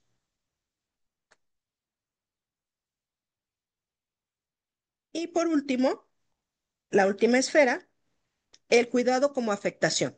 Entender la docencia desde la afectación implica reconocer mi cuerpo, reconocer la afectación que lo otro y los otros generan en mí. Afectación que puede ser de prendimiento, diría Mandoki, o de prendamiento, es decir, de enamoramiento o de rechazo. Y eso tenemos que ser conscientes de ese lugar de mi cuerpo en esa relación y en esa posibilidad de cuidado. No es solo racional. Se reduce muchas veces a los elementos racionales cuando finalmente el cuerpo está en relación con otros cuerpos. Y en ese sentido, es importante reconocer el cuidado y su posibilidad desde la afectación. En ese sentido, también es el aprendizaje desde la afectación. Es decir, cómo cuido el aprendizaje del otro desde ese prendamiento o prendimiento, desde ese enamorarme o desde ese odio por algo, desde ese rechazo por algo. Y por lo tanto, una relación ética desde la afectación. Gran parte de la condición ética desde donde nos formamos como docentes tiene que ver más bien con una tradición neocantiana, más racional, más de pensar, ¿no? Antes de actuar, de pensar al otro, cuando acá creo que lo fundamental no es pensar al otro, sino sentirlo y sentirnos. Y en ese sentido, esa relación ética puede posibilitar cuidado. Es en ese sentido, reitero, que el cuidado, ya lo decía Eusebio y me parece algo muy bonito, como es un elemento fundacional. Fundacional como sociedad, como cultura, pero también como sujetos, como individuos. Reitero, no estaríamos aquí si alguien no hubiera cuidado de nosotros. Y en ese sentido, considero que la docencia, al igual que la enfermería, al igual que el trabajo social, debe centrarse en este cuidado. Bueno, cierro con esto para poder tener espacio para dialogar y también para poder dialogar con el público que amablemente nos está escuchando, está en esta sala. Y quisiera plantear algunas preguntas que surgieron de la propia disertación, tanto de Diana como de Eusebio, de Leti. Y bueno, una de las primeras preguntas que me gustaría plantear para que pudiéramos conversar es si es posible el cuidado desde lo institucional, desde la escuela, desde las instituciones que finalmente piden resultados, que finalmente piden números. A ver, ¿será posible desde ahí? Bueno, me atrevo a iniciar, Fabiola. Adelante, Diana, Gracias. y después Eusebio, que levantó su manita. Listo. Bueno, me parece que es una pregunta bien interesante porque nos remite a cómo son nuestras instituciones. Yo resalto esas otras disertaciones que han estado acá porque miren que nos centramos no solo en lo individual, sino definitivamente hacemos un llamado a lo institucional. Yo tengo la experiencia de la Universidad Distrital, donde estamos haciendo un gran esfuerzo por hacer ese cuidado eh, institucional. No es fácil, no es sencillo, porque a nosotros como maestros nos angustia mucho siempre, o no, no creo que siempre, por el contrario, como lo decía la doctora Leticia, eh, en estos últimos tiempos hay muchas normas, ¿sí? Muchas normas que nos agobian. ¿Mm? Entonces, cuando la institución trata de facilitar esos procesos de cuidado institucional, tiene que pasar por la normatividad. Y desafortunadamente, cuando anteponemos la norma a algo que debería de ser, como lo decía el doctor Eusebio, algo que debería de ser humano, que nos debíamos de jugar. Él hablaba de una palabra que me pareció interesante, la rebeldía. ¿Mm? Es decir, se convierte en una rebeldía a veces el poder en medio de nuestras instituciones de cuidar al otro, pero a veces nos olvidamos de ese otro que soy yo mismo. ¿Mm? Hay estudios, por ejemplo, de lo que hace el estrés en los profesores, como por ejemplo el estudio del doctor Daniel Velázquez. Hay estudios donde hablan digamos, de la emoción o digamos, cómo construyen nuestros estudiantes esa inteligencia emocional, que los podemos ver en primer semestre, en último semestre, como el de la doctora Susana Benítez, que, que nos llevan a reflexionar qué es lo que hacen nuestras instituciones en nosotros mismos y en los otros, ¿sí? Es decir, hasta dónde la institucionalización, ahí sí que debería de ser, del cuidado del otro, a veces nos termina afectando a nosotros mismos. Yo contundentemente respondería, para darle paso a mis compañeros de la mesa, que sí, es posible. Y es posible desde un trabajo, digamos, algo que tú señalabas, Fabiola, y es no es individual.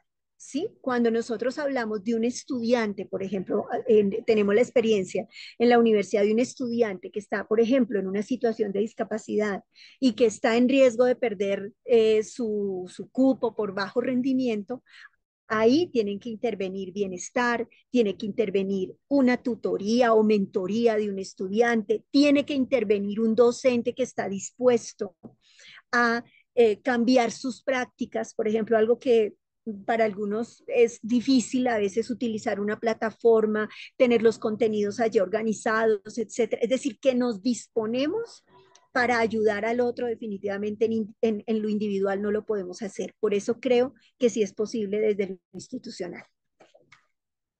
Y con eso. Gracias, Dianita. Eusebio había levantado su mano. Adelante, Eusebio.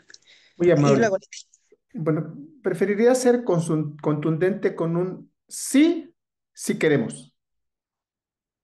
Porque, bueno, ¿qué construyen las instituciones? O sea, me regreso al espacio del que hablaba, del fémur. O sea, no había hospitales, no había escuelas, no había servicios de salud, sino que se construyen para cuidar la vida. ¿Cuál es la función de las instituciones y quiénes las operan o de qué están construyendo? No son entes abstractos, no son cosas que sí tienen una estructura, tienen una organización, pero forman parte de un sistema que echa a andar el ser humano. Y ese ser humano, ¿cuántos testimonios tenemos de seres que son osados y rompen la estructura o rompen la norma, la desafían con tal de cuidar la vida, de proteger la vida, de atender los flujos de vida? Estamos hartos de instituciones burocráticas, que vamos de oficina o de ventanilla en ventanilla, que pueden estar entorpeciendo. Pero también nos hemos encontrado a seres humanos que agilizan, que rompen, que crean posibilidades de vivir el mundo, porque son hábitats, las instituciones son hábitats en los que vivimos y podemos vivir de una manera diferente. O sea, ¿qué institución no enfrenta tensiones?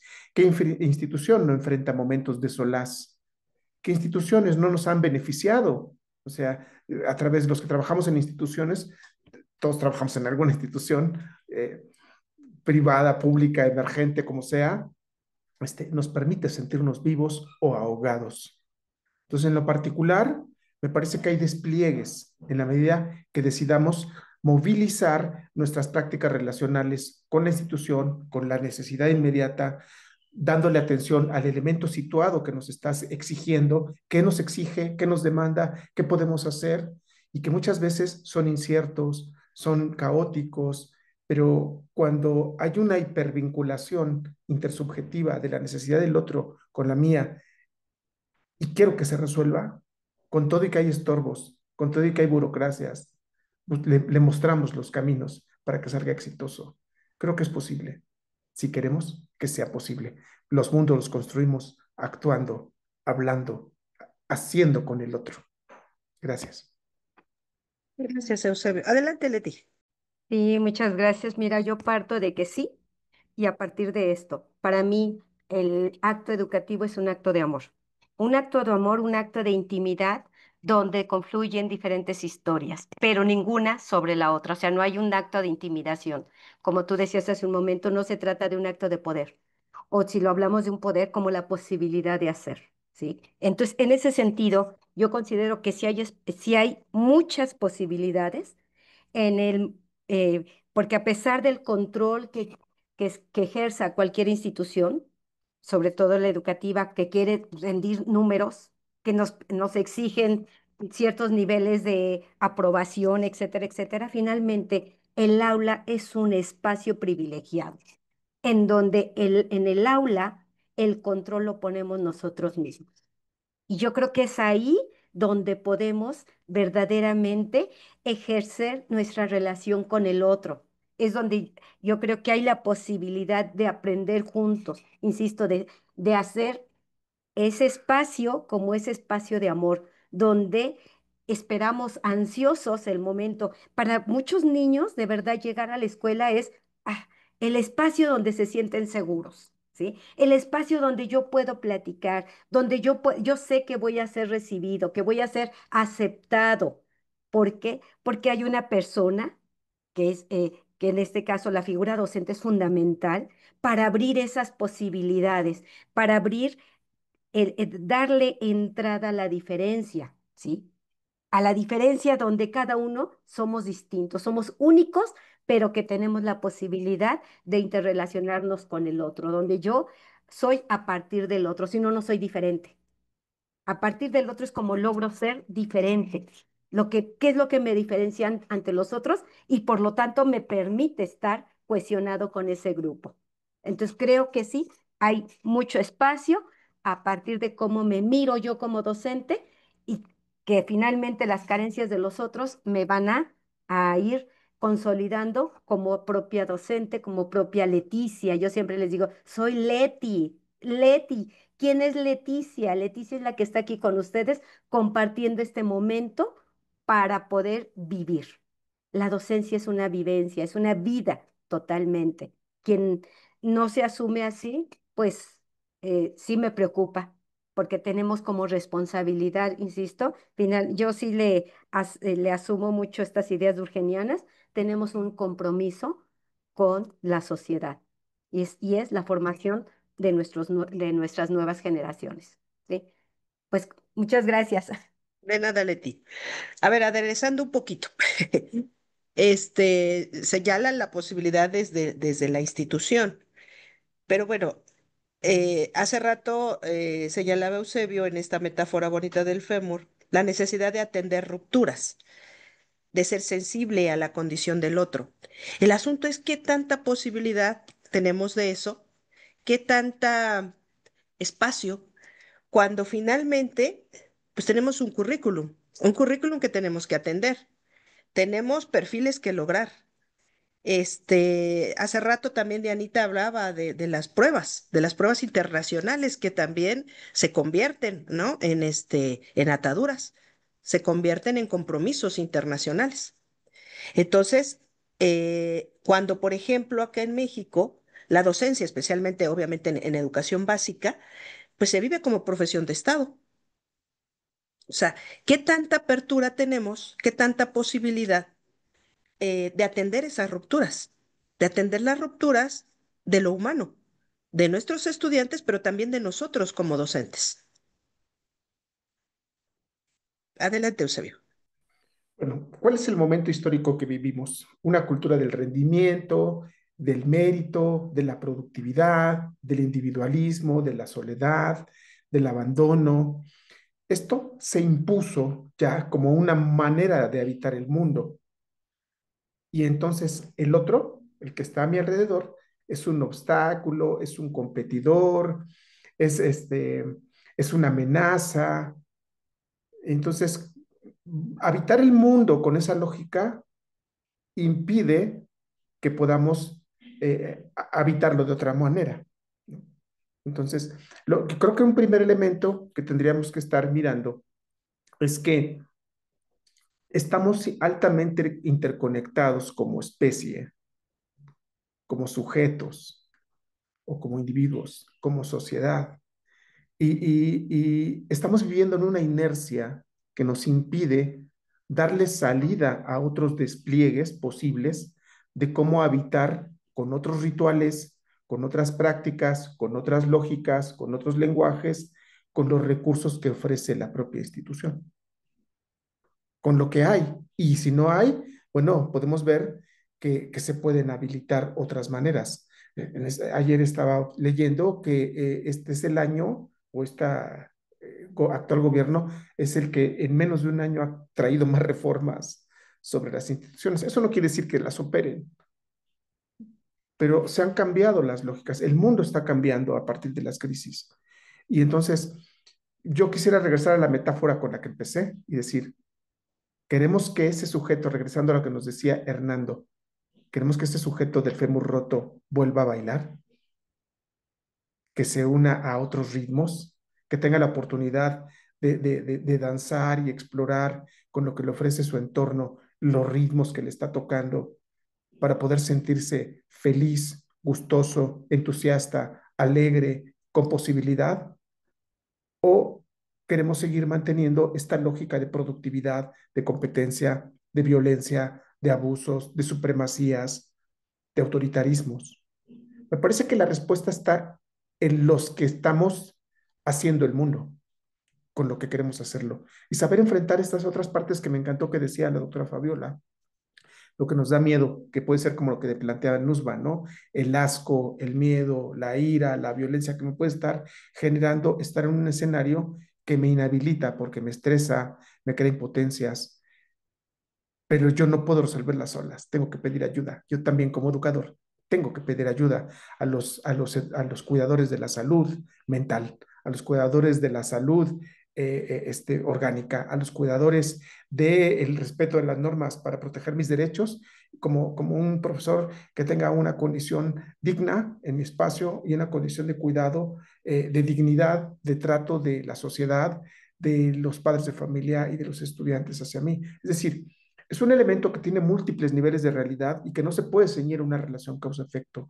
sino a múltiples opciones de acuerdo al transitar que tengamos en relacionarnos con el otro y buscar construir mundos orientados hacia una manera de vivir distinta, habitarlos distinto.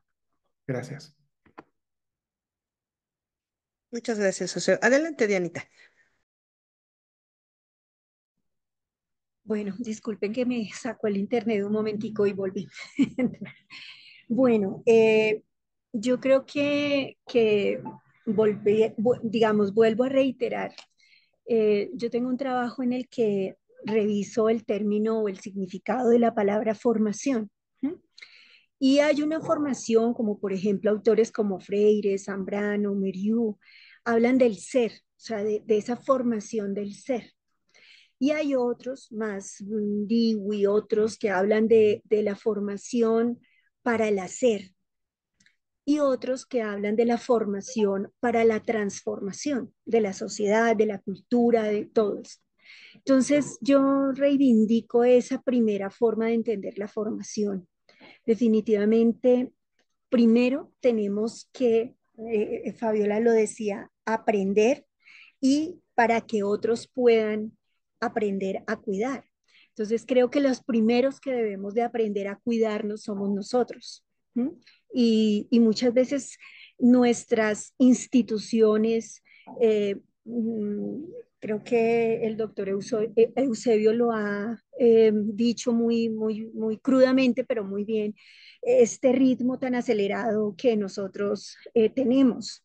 Nos ponen como, no marcas, ¿cómo se dice? Como metas a cumplir todo el tiempo, ¿no? No somos vendedores que por lo general son a los que les ponen metas, pero entonces, ¿en qué categoría estamos? Aquí se llama Colciencias, ustedes allá en México, se me olvida el nombre, también tienen un instituto también que los pone, les dice si son qué tipo de investigador, cuántas publicaciones hemos hecho, en cuántos congresos hemos participado. Y Ese esta Disney. carrera, exacto, sí, sí, exacto, nos ponen esta carrera y si vamos a ver, por ejemplo, en estos procesos de acreditación institucional, cuando son de las instituciones de educación superior, digamos, que nos pone a que demos cuenta de qué es lo que hacemos desde cifras, muchas veces esa es una de las críticas que hacemos a los procesos de acreditación aquí en Colombia. A veces lo último que se revisa o lo que menos se revisa es precisamente la docencia, la interacción del profesor con el estudiante. Ese tipo de cosas no se tienen en cuenta y muchas veces es cuánto han publicado, cuántos visitantes tuvo del extra, cuántas. Entonces uno dice, son unas cifras que esa calidad de lo humano, ¿sí? De lo humano, de esa reivindicación de quiénes somos, qué seres somos, para poder permitirnos primero ser nosotros y luego que el otro pueda aprender a eso, al cuidado.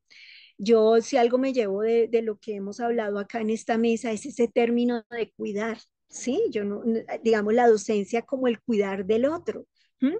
No, que es darle las condiciones para que mientras él está en una situación pueda responder a lo que se espera de él, a lo que se quiere de él y finalmente a satisfacer sus necesidades y es una necesidad muy desde lo propio, desde lo humano de él, de querer terminar, por ejemplo, una carrera o terminar sus estudios en primaria y en la educación básica, ¿no? Que es tan importante.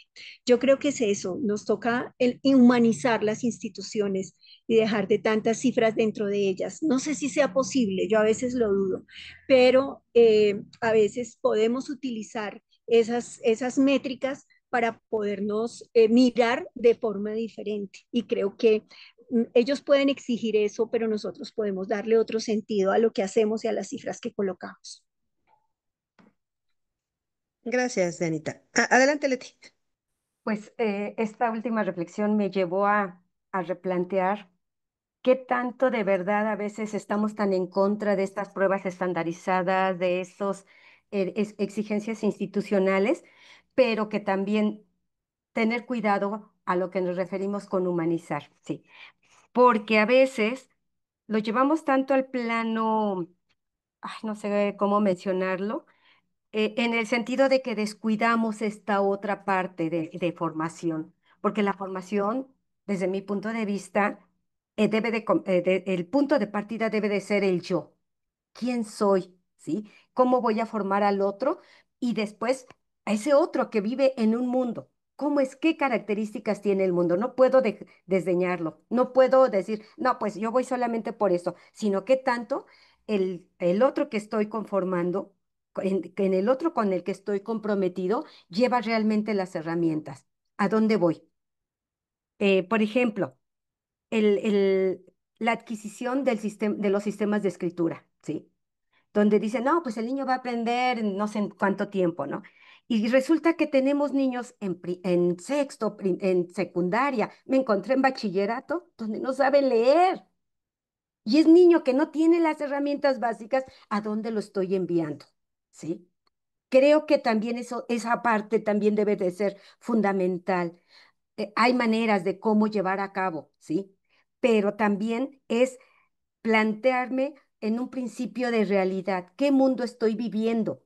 ¿Qué requieren mis estudiantes? Porque pues es muy romántico escuchar que la nueva escuela mexicana habla del pensamiento crítico y traen planteamientos desde lo que es la teoría crítica, pero ahora yo pregunto, ¿realmente el docente lo está entendiendo? ¿Está entendiendo a qué se refiere con teoría crítica, con los planteamientos filosóficos y cómo llevarlo a cabo? Cuando, u otros, ¿no? Compañeros que están muy dados a la política y andan, acá le llamamos en escuelas haciendo labor, y uno ve los grupos y dice, wow, ¿y cómo está tu grupo? O sea, tú andas así haciendo mucha labor, pero ¿cómo está tu grupo? Tuve un profesor en la normal que decía, un profesor con conciencia política es el que comienza con su grupo. Y entonces, ¿qué está haciendo con el grupo? No podemos dejar de lado, desde mi punto de vista, las herramientas conceptuales mínimas que requiere para enfrentarse al mundo. Y este mundo globalizado, que implica herramientas básicas de leer, escribir, comprender, como bien decía doctora Diana, la comprensión implica un nivel superior, ¿sí? Un nivel superior que implica una profundidad de los conocimientos y los saberes.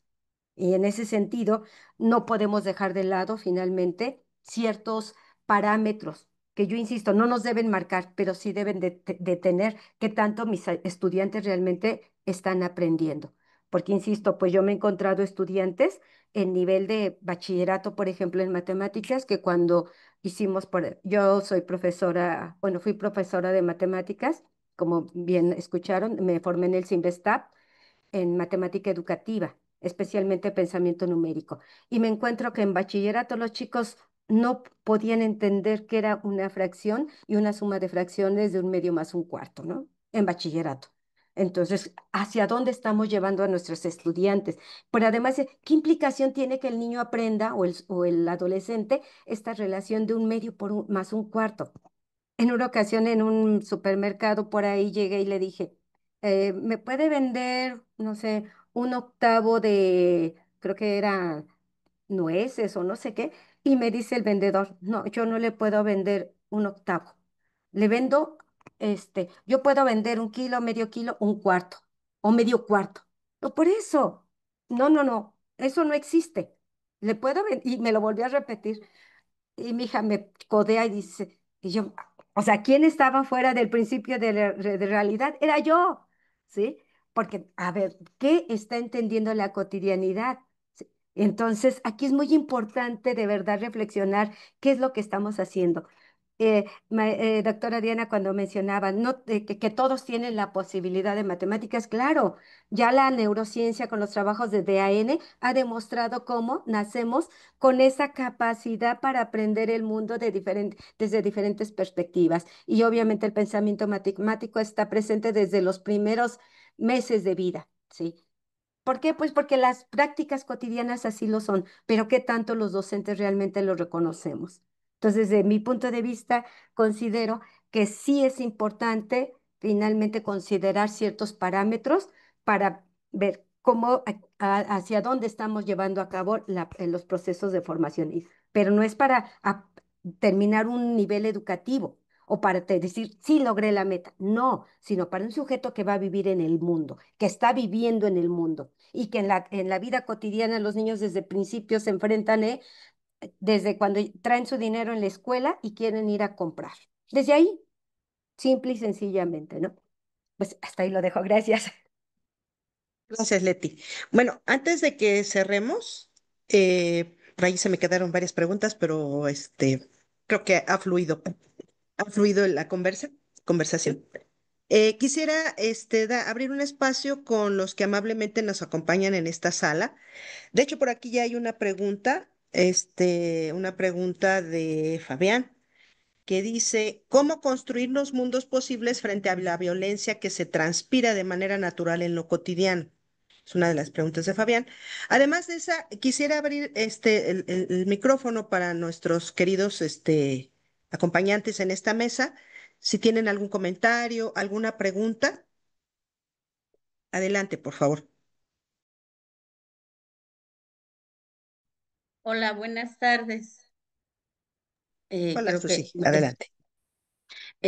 bueno, pues primero agradecer muchísimo su tiempo de la reflexión a Diana, a María Leticia, a Eusebio, a Fabi, porque nos hacen regresar la mirada a esta docencia, como dijo Diana, como el cuidado del otro, a reubicarnos en que estamos formando personas con historia de vida, con contextos completamente distintos, en donde es muy fácil perderse. Entonces, esto a mí me hace un llamado fuerte a que cuidemos. ¿Y cómo vamos a cuidar? No considero que con el conocimiento de que el conocimiento nos puede dar elementos para surgir y ser mejores personas primeramente y después ser futuros profesionistas o mejorar la práctica profesional en la que ya estamos. A esto me llama y pues nada más felicitarlos y agradecer sus reflexiones tan desde diferentes, se situaron en diferentes contextos, pero al final del día convergen en esta docencia del cuidado del otro. Gracias. Gracias, Susi. No sé si alguien más quiera comentar, hacer alguna pregunta. Sí, yo. Adelante, adelante, por favor. Hola, buenas Hola, tardes. José. Hola, ¿qué tal? Aquí andamos en la cocina. Bueno, los he estado escuchando. Realmente eh, es, es rico, es rico intelectualmente y en la experiencia. Creo que también todo lo que han comentado me ha movido mucho. Y a mí me gustaría verter algunos comentarios, pero desde un posicionamiento que hace un rato mencioné, en donde me tocó la ponencia. Eh, Me gustaría hablar desde una postura que he asumido hace poco tiempo, pero voy a hablar desde esa perspectiva latinoamericana, de esa perspectiva de la experiencia que dice la Rosa, y por eso mismo también todo lo que han comentado me ha movido mucho, así como dice la Rosa, si no, todo eso que me pasa a mí, pues tiene efectos, ¿no? Entonces, yo difiero yo creo que de algunos posicionamientos, yo creo que son de forma, porque ya en mi persona no cabe ciertas palabras cuando estamos dentro de un posicionamiento latinoamericano de la modernidad. Cuando yo hago una pregunta, si es posible que en una institución se dé el cuidado del otro, pero cuando yo hablo desde una perspectiva de la modernidad, cuando hay estructuras, como que es completamente difícil. Pero si yo me posiciono en una postura de la periferia, pues claro que ahí va a haber posibilidad y bastante posibilidad, ¿no? Porque entonces tendría yo que resignificar todo lo que se está planteando para hacer el cuidado del otro, ¿no? Porque entonces, dentro de la cuestión moderna, si yo vierto algún comentario, pues claro que va a ser tachado normativamente o estructuralmente o ideológicamente esta situación, ¿no? Ese es un posicionamiento. El otro es sobre la formación. Se hablaba acerca de la formación, pero la formación desde mi punto de vista y latina, formación viene de forma. Entonces, si yo hablo de formación dentro de la modernidad, hablo de una forma. Se le ve a la cara que se le quiera ver. Yo lo que voy a hacer es una forma, o sea, yo voy a moldear a ese ser. Y creo que desde mi punto de vista estaría en desacuerdo ya una educación desde la formación. Yo creo que habría que recuperar aquí unos posicionamientos de la experiencia y hablar un poquito más de la transformación, como lo dice el doctor Enrique Meneses, que habla de una metapedagogía, pero se queda todavía en la formación. Yo creo que habría que hablar, y como dice Ortiz, habría que atreverse a nombrar las palabras desde otro posicionamiento, desde otra lógica, ¿no?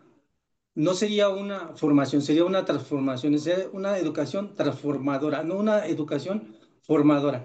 Y por último, mi último comentario para cerrar sería, y esto me movió mucho, dijo la doctora, habría que ver que la relación entre el docente y el alumno no se ve.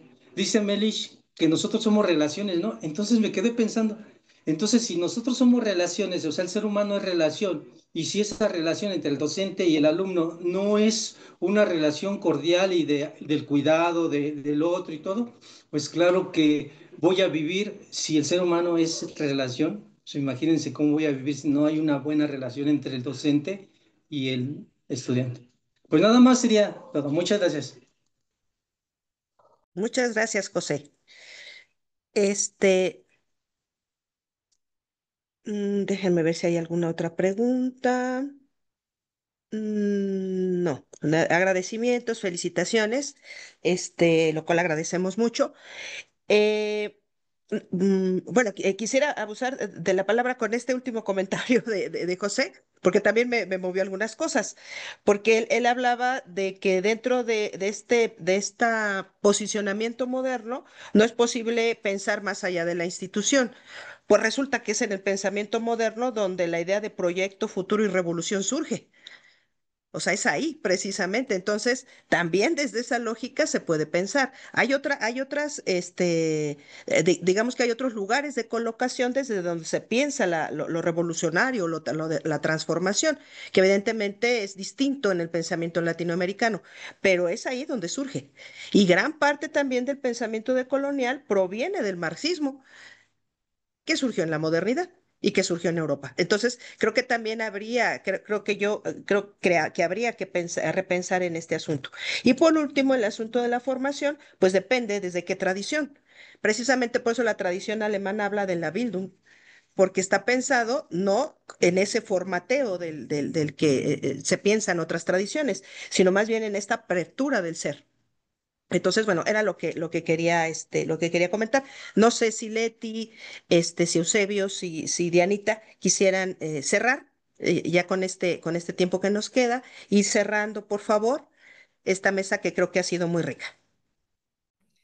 Un minuto para una reflexión porque me dejaron varios. Uno, la doctora Leticia, cuando dice que, a ver, humanizar la educación no es hacerla mediocre, ¿sí? En ningún momento.